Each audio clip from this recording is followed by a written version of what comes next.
I'm gonna tell you how this all started. This guy here, right? Just so y'all know, because y'all kind of interviewing, y'all might want to ask me some questions. This guy here came, this is how I met him. He came to fix my garage.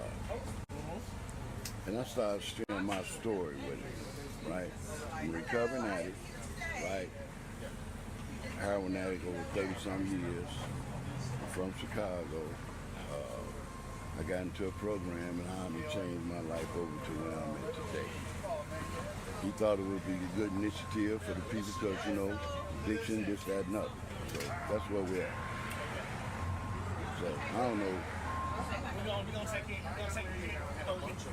care of all that. Okay. Hey Sam. And I just and I just answer questions or whatever we need to do. No problem. Yeah. Ooh, I'm trying my luck in this one. Try my luck in this one. This might be for the story. I know I can sit. Okay. She ain't sure. I gotta test this one. Make sure I don't fall. Yeah, make sure I don't fall through the floor. Sam. How you doing there, sir? I'm great, Sam. Nice to meet you, sir. Okay, you guys are good? You're good. You guys are good. Once again, it's your boy Richie Carlisle. We got the Cleveland Bastard in the mix. What's poppin', y'all? How everybody doing? We got 3536 Lee Road at Lewis Electronics. We are raising money for the Black Fathers Initiative of Cleveland. And right now we have a very special guest in the building. We have Mr. Greg here from Narcotics Anonymous. And we're going to interview him and let him tell you about his story and the work that he does in the community. Okay. So for the people that don't know you, could you just give a little brief introduction about yourself? How you doing? My name is Greg Hobbs. First of all, let's clarify.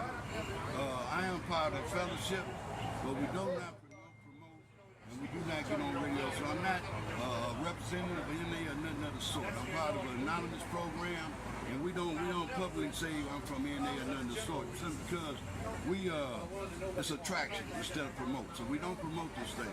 But I can tell you about me and my story. Okay. All right. How should I start? I'm from the city of Chicago.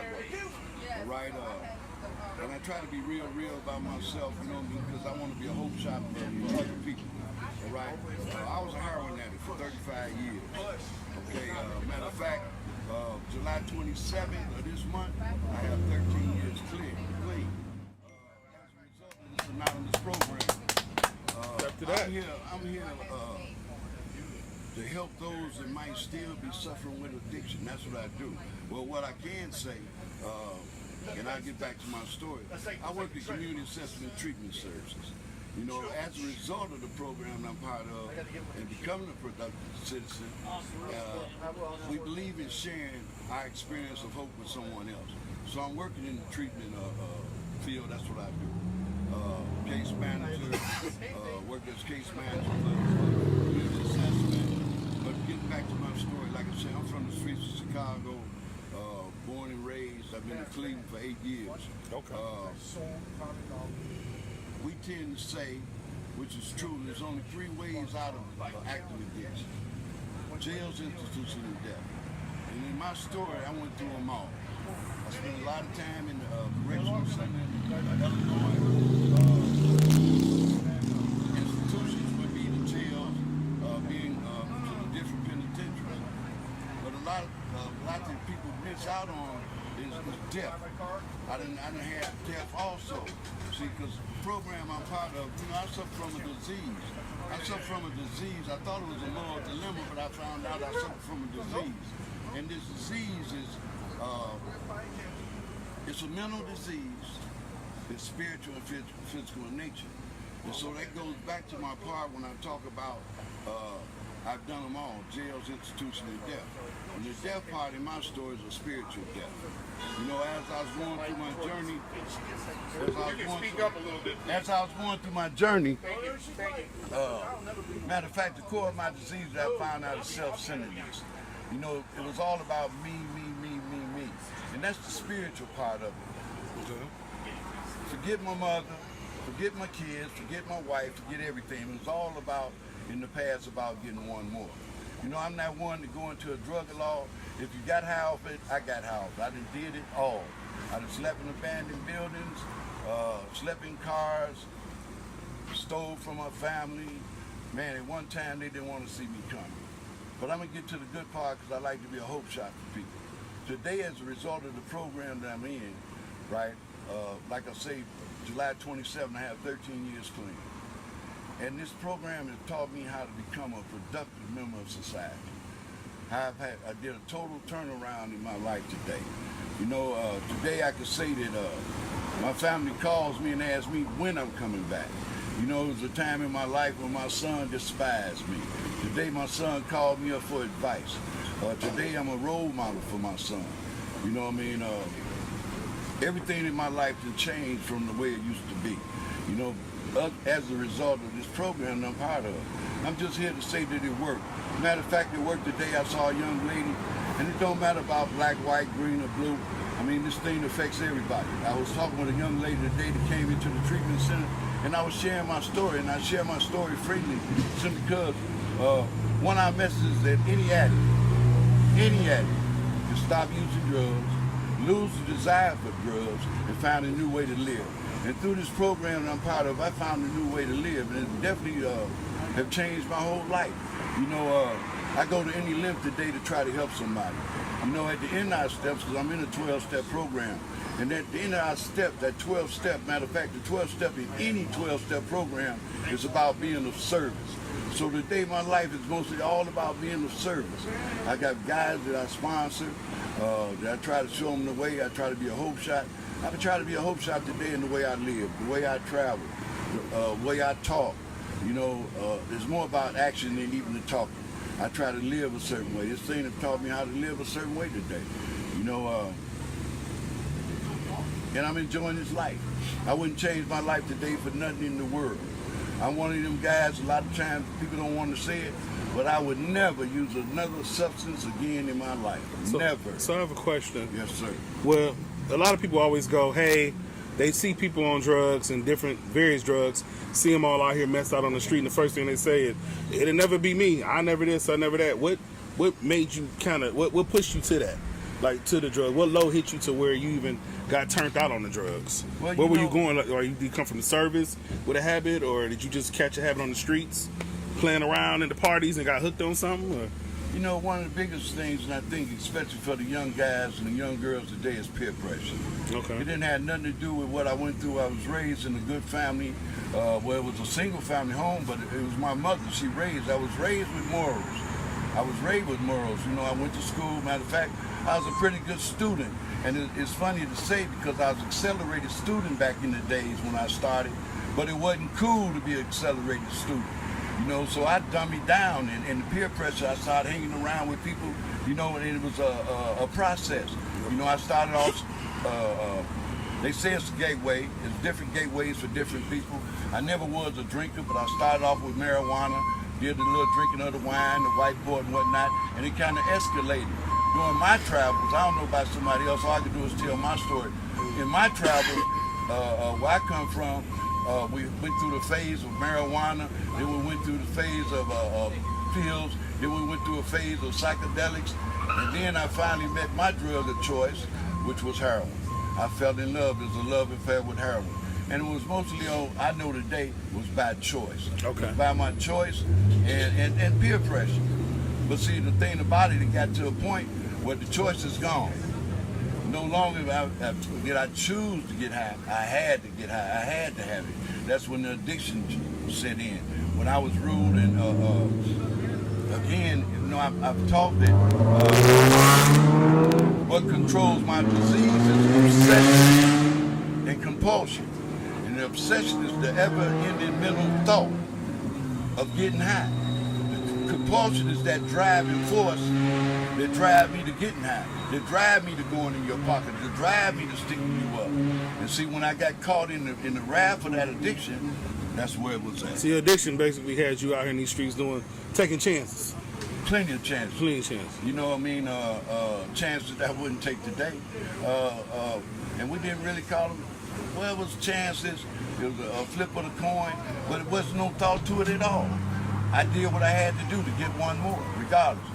One thing about it, you know, they say we got an acronym, yet you eligible too. you know, I was eligible to do a whole lot of things, but I didn't fall into that simply because I was raised, I still had a sense of moral. Certain things I still didn't do. You know, I had skills. So you was still you just had addiction. Pardon me? You was still yourself, you just had addiction. I don't think you never stop being yourself. You know, I had an addiction. You never stop being who you are. I feel like some people get out of character and do things because the drug make them do things they normally wouldn't. And that's the truth. You get out of character. I got out of character from being my mother's son the way I was raised, but I was still Greg Hobbs. So I was still myself. You know, but as a result of this program, and this will work with any program where to help you, it got me back to being who I was. You know what I'm saying? Matter of fact, we got spiritual principles that we live by. Excuse me. Mm-hmm. And I tell people all the time, these same spiritual principles are the spiritual principles that I was taught by my mother. You know what I mean? And also, we talk about bottoms. So when you're talking about, I guess, well, how did you get out of that? That's what I'm about to ask you. I thought like, so. what was your bottom that said 13 years ago, I'm done with this shit. I need to get my life together and I want to change everything over. Because everybody got that bottom that make them flip. So what was yours? You know, always, like I said, I was raised a certain way. And I was always a praying guy. You know what I mean? Even at the end of the road, you know, because I'm taught and I found out even at the end of the road, see, I was really tired before I even knew I was tired. I knew I was at the end before the end happened, right? And I would be praying. See, because with me, it got to the point I really was tired of getting high. But I couldn't stop getting high because I couldn't function without that element in me, right? That substance in me. So I would always be praying, right? And I make a joke of it today, right? Because I didn't understand. Because see, in our literature, it talks about we have allergic reaction. And the thing with me, see, I would be praying to go get one more. I'm on my way, but I'm praying, Lord, look, I'm tired of this, that, and other. And it would always happen. I would break out in handcuffs. That was my allergic reaction. I would get locked up. Damn. Now that's a hell of a reaction. But it's a real reaction. Yeah. But the thing about it, that this thing is the compulsion of it and that drive and obsession. See what happened at the end. At the end. Now what happened? I was praying as usual, and again I got locked up. Okay? I went into the Cook County Jail. I was in the Cook County Jail, and again, it just finally hit me. I was tired anyway, but I understood that, see, all the times that I was getting arrested, I didn't understand I was being rescued. See, I finally realized I was being rescued from me. So jail was rescuing you from yourself? The jail rescued me from myself. You know what I mean? And from, matter of fact, not so much from myself, it rescued me from what was controlling myself, which was the drugs, okay? And while I was in there, I went through the withdrawals, this, that, and other. But again, through prayer and meditation, seriously, through prayer, I was tired, and my prayers started being answered. You know what I mean? I read something. I was in the Cook County Jail, and the guy, one of the young guys, I was an older guy, I was 55 years old. And a young guy say, hey, old man, I got something for you to read. And I say, well, man, I can't read nothing, I don't have my glasses. It was funny because he said, well, this is in big print. So he gave me the book, and just so happened the book was about drugs, but it wasn't my drug of choice. The book was about cocaine. But see, me praying, you know, in meditation. What's the name of this book, by the way? I can't remember the name of the book. Not the Pale White Horse one. No, but I'm going to tell you what was in this book. And what sticks to me to the day, 13 years later, is that, see, because I believe in prayer. I believe that prayer is asking for something. I believe meditation is waiting for the answer. So through my meditations, answers start coming. So in this book, because I have to say, during my time, I was a dressed up garbage can. I was always sharp, but inside I was spiritually dead. I was messed up inside, right? And this book told me it's time to lose your cool. This was in this book. Then I read, and I'm going to get to this, and this was my bottom. Excuse me. There's another book, and this book was on alcoholism. Okay. And it was on addiction. But it don't matter where it come from, it's just about listening. We taught today that listening is a gift, right? So you have to be listening. So This book told me that addiction is like diarrhea. It's almost impossible to stop. I don't know if you ever heard of Imodium AD. Yeah. I had to take it a couple mornings, sorry. Imodium AD is for diarrhea. Yeah. My Imodium AD was the program that I'm part of. That was the cure. That's dope. That's a nice analogy. And being in this program. Now, my bottom was, and it's funny, and I have to share this, because see, now I'm in the Cook County Jail. Mind you, I told you I was a heroin addict for over 30-something years, okay? Now, while I was in the Cook County Jail, I hadn't had my quota. I started getting physically sick. I don't know what you might know about withdrawal symptoms for a heroin addict, but one of them is diarrhea. Now, I told you I was a dressed up garbage can. I was dressed in a baby blue linen suit. Pimp tight. I got on a baby blue, mind you, keep that in mind, a baby blue linen suit. So that illness started coming down on me. Now I had seen the judge because I'm waiting to go to bond court. I'm in the bullpen. There's a lot of us in the bullpen. But I don't know why, for anybody out there that's been in the county jail or anything of the sort, guys always congregate around the toilet. Now I'm in a bullpen because they know some shit about to go down. I'm in a bullpen. I'm in a bullpen that holds like, say, it's made to hold 50 people. Okay. But there's at least 150 people in this bullpen. Damn. So I'm way on the other side of the toilet. I'm trying to make it to this toilet because I feel this thing coming down on me. Halfway through, mind you, I didn't make it. Not in the powder blue. In the powder blue, Ooh. I defecated on myself. Oh, yeah. Running. I don't mean to be gross, Yeah. but I'm in a powder blue suit running. With 150 people locked up in there. That's my bottom. Damn. So because, see, I know it was a bitter end because I had defecated on myself. Even after 30-something years of being a heroin addict, that's something I never did. Yeah. But again, it was just sign. You know, we're taught, and I come to find out that humility is the ideal state for an addict, right? And a lot of people get it twisted. Well, we say, if you don't get humble and get some humility, you will be humiliated. That was my humiliated point that made me very humble. Behind that, I got a lot of humility, you know, and I stayed in the process.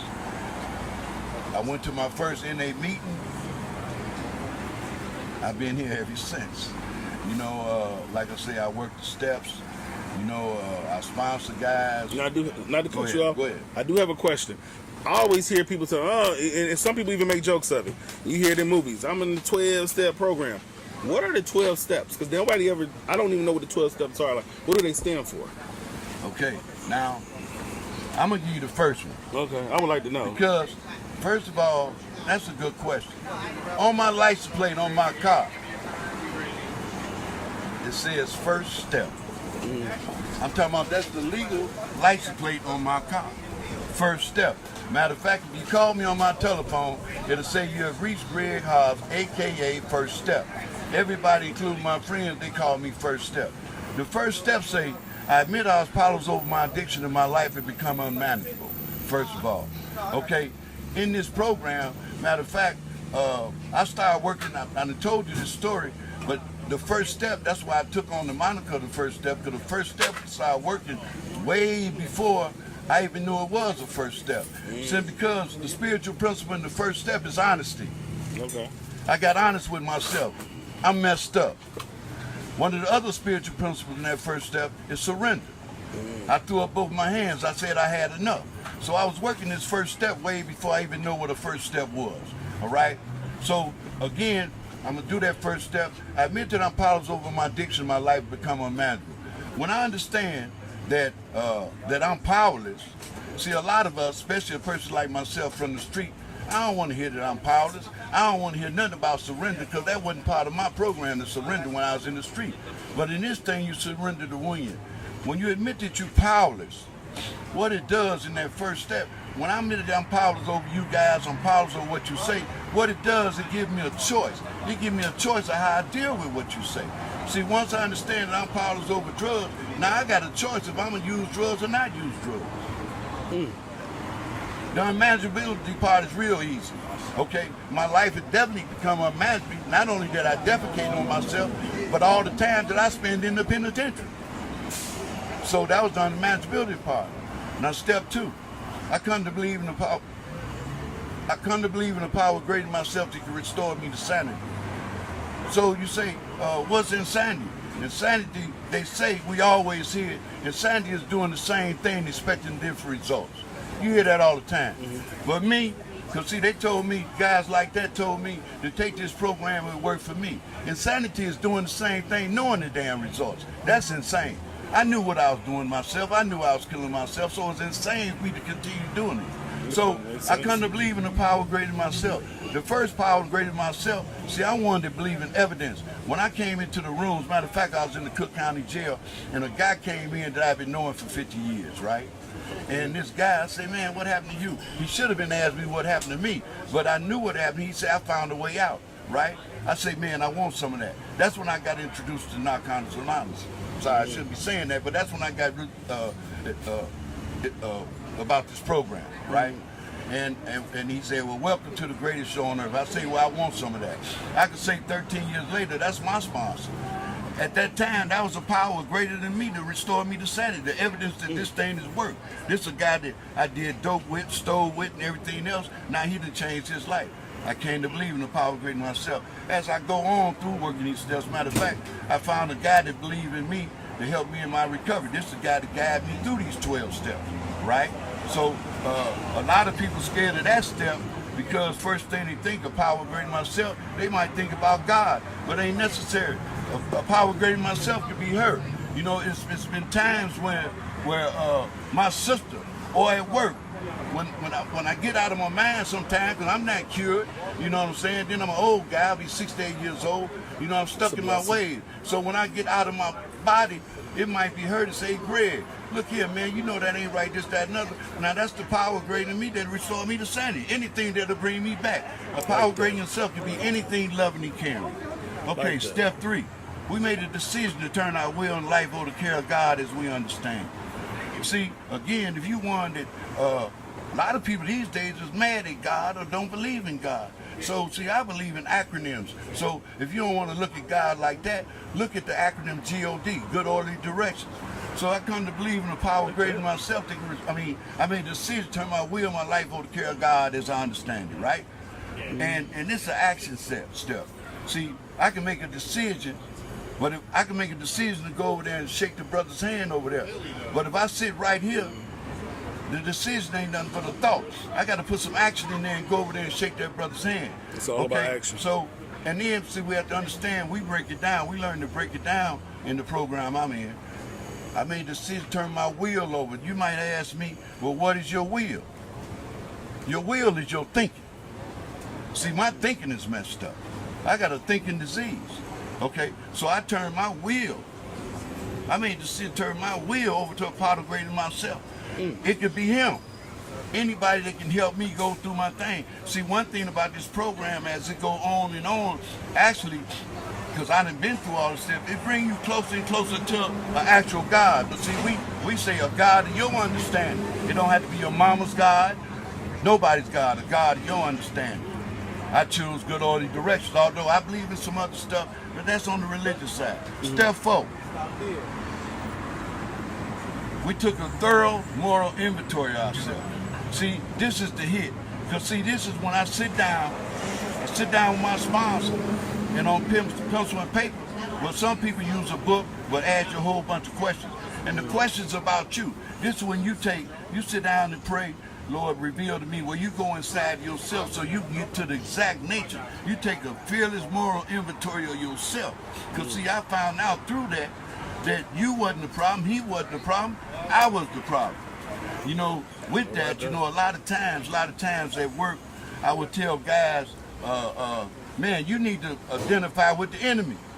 And he say, well, man, the probation, the police, the judges. I say, them ain't the enemies. I tell them to break down enemy in syllables. enemy. You the enemy inside yourself. So when you look That was bars. when you look inside yourself, So we need a bomb for that. When you look inside yourself, you know, you find out who the truly enemy is. See, through this program, see the whole thing, see, I did what I did because really I found out I was a professional runner. But what was I running from? I was running from myself. When I did that 4th step, I found out I was a coward. And I was scared of me. I was scared to be a good student, because that wasn't cool. You know what I mean? I was scared to be just who I am. You scared to just be yourself. I was scared to be myself. And see, humility on that That's side deep. too. In our literature, humility, see, it's funny about definitions. See, because humility got a lot of definitions. Because humility allows you to be who you are through humility. See, I ain't got to be cool. I ain't got to be tough. I can just be who I am. Yeah. Okay, the 5th step. The 5th step. We mention to God, ourselves, and another human being the exact nature of our own. Okay. See, this is the part where I free me, right? Now, I done sat down on paper. Ain't no sense in me keeping the secret, see, that I done put down on paper.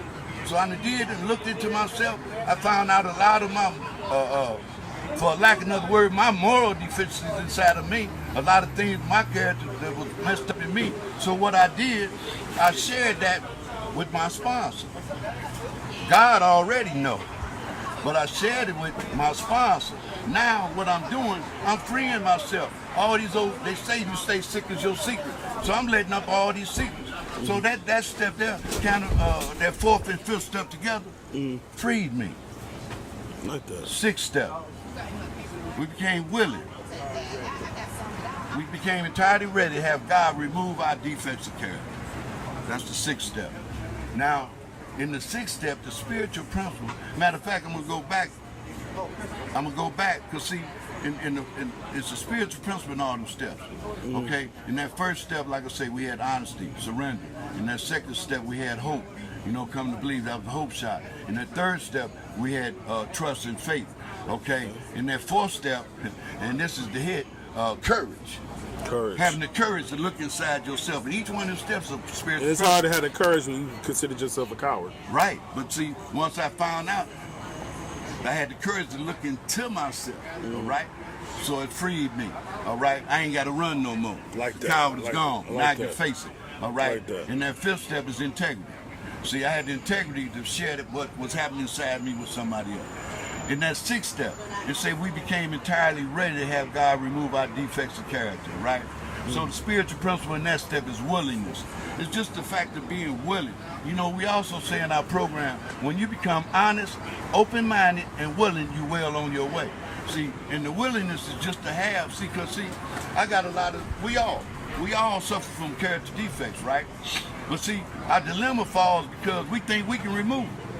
See, you might have some character defects in yourself. Both y'all sitting on my side. Well, in the street we call them survival skills. I was a certain way just to survive in the street, right? And so you got some. And I still today. I have some defects of character that I really don't even want to be removed, right? But it's some stuff that's blatant, stuff that need to be removed. I got to be willing and wait on my higher power to remove it. Makes sense. Right? Now, I humbly ask, this step 7, I humbly ask God to remove my shortcomings. Now, shortcomings, okay, I got these defects, right? Now, some defects that we act out on. Now, if I curse you out, I hit you out, these some surface character defects. Now, you might say something to me and then go back to step 1. I'm powerless over what you say, but if I don't work my 7th step, that shortcoming will come out, right? Then I'm going to let you cause unmanaged building my life, and I'm going to lash out. That's a shortcoming. I'm acting out on my defects. Now I'm acting out. So I humbly ask God, hey, look, help me on this on a daily basis. Help me because it happens all the time. Help me out on my shortcomings. 8, we made a list of all persons we at home. We just make a list. Now all it asks you to do is make a list. You make a list and put down all the people you're at harm. And see, on the top of my list was me. Because I did myself more harm than anybody. Makes sense. And then on top of that, once I forgive myself and get myself together, which I've done today, now I can work on the rest of it. You can get everybody else to forgive you. You know what I'm saying? Well, I can put it in. That's on them. True. That's on them. But see, now this is what we do. Now on that 8th step, now what you talking about, you going into the 9th step. But see, about making amends. Yeah. But see, but the 8th I knew step, that. That's the only one I knew. okay, but in the 8th step, right? In the 8th step, all you required to do is make a list. Just make a list. Okay. Look over the list. Okay, in the 9th step, we made amends to others when I go, Ronnie, we make amends, we make direct amends to such people when it won't hurt them or others. Mostly all ourselves. Now, I'm gonna give you a real blatant example. Okay. I screwed Ronnie's wife in the past. This didn't happen. I'm using Ronnie. Oh, wow. I screwed Ronnie's wife in the past, right? Okay, so they say you make a direct amends whenever possible. Right. Now, it would be damn near impossible. Not only would it hurt him, it probably hurt me, might shoot me or whatever, right? So, That's how much he liked her. you know, He might have said, you know what, go ahead and take her, I'm done. yeah, but hey, look, I'm not taking the chance. Look, I'm not gonna take the chance. That's right. I'm not gonna take the chance. So what I'm gonna do? I'm gonna make indirect amends. I'm gonna make indirect amends. Yeah. Now I ain't gonna screw your wife. You feel me? Yeah. See, I can make amends by just not repeating the same situation. Makes sense. Learning from the situation. But you know, this go real deep. So see, the problem I have is with creditors. See, in our program, this is what I'm saying. Shit, see, we in all got I those know it, problems. But see, in our program, see, you got to make amends to them too. You know how you got them old I did. bills. I paid them. Okay, That was my amends. I paid them. Well, I you said, made take amends. it. You I made said, take amends. it, please. Like I Just say, take it. Now, me. I'm talking about me and my past. See, I got some stuff hanging over me, right? Which real crazy. Well, in Illinois, they charged me some money. I don't think it was right the way they did what they did. And I'm having a problem with making that amends. I don't want to give them nothing. Y'all might have, like I said, I'm 68 years old. We talking about $45,000. You might have to get get that out my blood. You might have to get that out of my grave. You know what I'm saying? I'm just saying. That's something I'm going to have to live with. Now, here go my favorite step. The 10th step. Okay. This 10th step is stated, We continue to take a personal. we continue to take a personal inventory. Okay. We continue every day. When we wrong. This is, when we wrong, we promptly admit it. You know, Okay. this is some, and we got an IP, what you call information pamphlet. And in this IP, it asks you several questions about your daily. This is something you're supposed to do daily. You ask the question, did I help somebody today? Did I hurt somebody today? Did I talk to my sponsor? I'm talking about, this IP is called Living the Program. See, that's why I love the 1st and I love the 10th. Because this is about living this program, where I remind myself every day, am I living this program? You know what I'm saying? That's what it's all about. It's about living the program. It's about living 1, 2, 3, 4, 5, 6, 7, 8, 9. Living it, Yes, yes. right? Number 11. Haven't had a spiritual awakening. No. Come on, leave me alone. Now I don't want to. I ask for your help. You messed me up. Through a prayer and meditation, we improve our conscious contact with God. You know, that's in the 11th step. And it's about just what I was talking about, prayer and meditation. You know, I don't know how you pray. I don't know how you meditate. You know, but prayer is just asking for something. Just asking. Whatever it may be. You know, I talk to my higher power like I talk to you. You know what I mean? Ain't no special prayer. But one prayer that I got all the time, take my life in my will, do as you will. Give me the power to carry it out. Because I still need somebody to control my thoughts. You know, I need somebody to control the way I think. And I believe in that higher power, right? And I sit back through my meditation. It ain't just all sitting back there, ooh, like that. I have to listen every day. Like I say, it's a gift. Yeah. You might give me the answer today. See, I'm one to believe that, and I say it sometimes, I feel it sounds kind of funny. Now, I believe that my higher power talks to my spirit. Okay. But I'm not one that believe that I'm going to hear a voice. Okay. Because if I heard a voice, man, I'll be trying to get up in St. Vincent. Because I think I done went crazy. You believe short action. You know what I mean? But no, I believe in, I'm listening to you, I'm listening. Because I'm praying and asking for answers to things and the answer's all out there anyway. All I got to do is be a fervent listener for the answer. Usually the answer's inside me anyway. Because see, I wanted to believe in God's self inside myself anyway. But sometimes I might need you. And don't get me wrong when I say this, when I say validate, I don't need you to validate who I am. But sometimes confirmation comes from outside. You know, it's in me all the time. That's one of my friends over there. A lot of stuff, when I hear some things, or I feel some stuff, I would ask them. That's where we go to the therapeutic value of one addict helping another. See, because I don't have all the answers. You know what I'm saying? Nobody does. Now, None of it's perfect. The 12th step. As a result, now give me your help. Haven't had a spiritual awakening as a result of these steps. We tried to carry the message to the addict and still suffer. Okay. And practice these principles in all our affairs. Okay. And see, now we're talking about, and the spiritual principle in that step is service. Okay. Doing what I'm doing right now. The service. When Tone asked me, Tony, right? When he asked me, he was over there fixing my garage, and I was sharing my story, and he asked me to come out. This is being a service. When I come to a meeting, I'm being a service. Tomorrow night, I'm going to Grafton Penitentiary to be of service, to share my story. Oh, that's what's up. You know, like I see, and Man, clap for that. Talk to these brothers. I ain't mentioned I that. spent over 20 years incarcerated in Illinois State Penitentiary. Damn. And I'm gonna tell you something. Most rewarding thing I got out of narcotics, I don't want to keep saying that because I'm not supposed to say, but the most rewarding thing I got out of my program that I'm part of, I've been in Grafton Penitentiary, I've been in Mansfield, I've been in Erie Penitentiary, I've been in Painesville Correctional. You know, I love going into the penitentiary. Talking to the people. Talk to Hope Shop, being of service, to let them know I found a way out. Well, we call it H&I, hospital institutions. We go in the institution and take a meeting in there where they can't get it. That's how I got it. So it's about, you know, that's when you hear that little thing where they say we give it away in order to keep it. Me being of service helped me to keep what I got. I don't need to see the girl or the boy out there strung out on dope. I don't need their pain. I had enough pain of my own. I'm here to help them. You know, I don't down nobody. You know, I get along very well with quote unquote the clients where I'm at simply because I share my story. I let them know where I'm at. I'm no different than you. I just made a decision. I made a decision to do something different.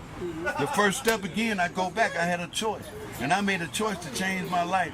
Hey, look, man, look, it's funny, and I have to share this, right? You know, when I came down, I've been in Cleveland now for 8 years. 8 years ago, when I came to Cleveland, me and one of my best friends were talking about credit scores. Yeah, that's important. It's important, right? I say, man, what's a credit score? Oh, shit. Look, now we talking about 8 years ago. I'll be 68 years old. Now, I don't mind saying this. I'm not proud of it. I've been on my job right now for 8 years. I'll be 68 in October. This is the longest I worked a job in my life. And I'm talking about the reason because this program I was part of taught me about commitment. It taught me about being responsible. It taught me about personal responsibility.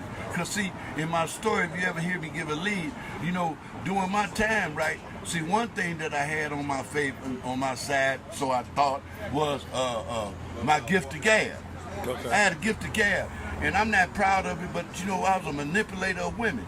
But see, through my 4th step, I found out I wasn't no player, I was a professional leech.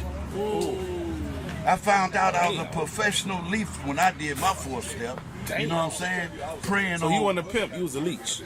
Man, pimps are leech. I mean, but you know, I can't tell you what you are. I can't tell you you're an addict. You got to make that admission for yourself. I say I'm a leech. Through my studies, I found out, you know, they talk about that creature that grab and suck on you and suck you dry. And then after he suck you dry, go suck something else dry. That's what I was. So I was a professional leech. So through my studies, man, I was tired of that. Now, I said that for a reason about this job and not knowing the credit score. And I speak on stuff like this, and I tell the clients and stuff and people I meet on the street as a hope shot. See, because you know how you get that Social Security sheet and they give you how much money you done made. You know what I mean? Mine from top to bottom has 0. Yeah, 'cause you gotta have at least 10 years of work history to start. Yeah, getting that mine money. from top to bottom had 0. Yeah, Meaning I never worked. yeah, for 20 I years. hustled. Yeah. I hustled, and like I say, I was a professional elite. Now I live very well, and I don't talk about that because I'm not trying to glorify being elite. I live very well, but at the bitter end, man, degradation. I'm talking about when I got to that bottom, it was terrible. But the hope shot is this. As a result of their steps today, I got a heck of a credit score, right? I come here with nothing, and I don't say it to brag, I say it as a hope shot. You know, the car I got now, I just drove up in the 2018 Lincoln. Okay. You know, I walked up into the shop, you know, into the Lincoln dealer to get the car, right? And me and my friend was together, the same one we was talking about the credit score. We was together, and the lady came out and said, well, Mr. Hobbs, we laughed first of all when she said Mr. Hobbs. Now I'm Mr. Hobbs, right? A little important today, right? And she said, well, look, you can take this car with you. We say, what, for a test drive? She said, no, you can take this car with you.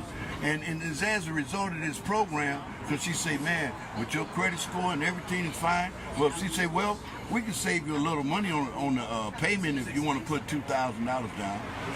My buddy said, hey, he ain't worried about no $2,000, whatever the payment is, I'm going to pay the payment. That's what I said. So I'm saying this to say, I walked out of this dealership, no money down, on my credit, and I'm talking about how the transformation in my life today.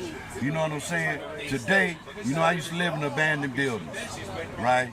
Live in cars, right? Today, I'm a homeowner. I got a house, me and my wife, in South Euclid. You know, Good good credit. Good I'm a licensed driver. I'm a registered voter. I don't have to look over my back. I pay my bills. You know, I'm not riding around in her car. My wife can't put me out. That's important. I pay half the bills in the house. I'm talking about from the telephone bill to the mortgage. You know, we believe in that. I believe in that. You know what I'm saying? And I'm saying all this to say that it's a way out, and I've become a productive citizen today. I wouldn't change this for nothing in the world. Y'all got any more questions for me? No, you ever tell them? It just seems like the moral of the story to me is sometime in life you got to lose to win. You got to lose to win. Like you lost, you got down to the bottom to win. You to know, win your life back. And that's what the psychic told That's us. a pretty good point. But I'm here to tell you, anybody that's out there, that's good. You don't have to hit that bottom like I did. See, they say that a wise man learns from another person's experience. See, and I'm here to share my experience, strength, and hope with you, whoever out there listening, so they won't have to go through what I went through. I got a couple of acronyms, and I'm gonna kind of end with this. I said humility is the ideal state for an addict. Okay, so you have to change. My acronym for change is this. Choosing humility allows new growth every day. My second acronym, you know, because I always been, and I know a lot of people like me, young especially, are very prideful. I'm on this podcast speaking, giving my experience. My acronym for pride is this. People refusing information despite the evidence. I'm the evidence that this thing works. You know, and there's a lot of evidence out here that this thing works. Just look around and seek out. This thing works. It's for people that want it, not for people that need it. If you want to change your life, you got to want to change your life. Not for your mother, not for your sister, not for your wife, your brother, nobody. You got to do this for yourself. Facts. I don't know what else to say. Thank you for allowing me to share. Thank you, sir. You heard it from the man himself. Greg Hobbs, everybody. Yeah, thank you, sir. Appreciate that. From the program, we can't say. Yes, the program. Yes. That's it? Yes, sir. I appreciate you. I'm going to take my time getting up. I don't fall on camera. I got you. Yeah. I'm like, I fall on camera. That's what over with. You be like, what? Thank y'all. Yes, sir.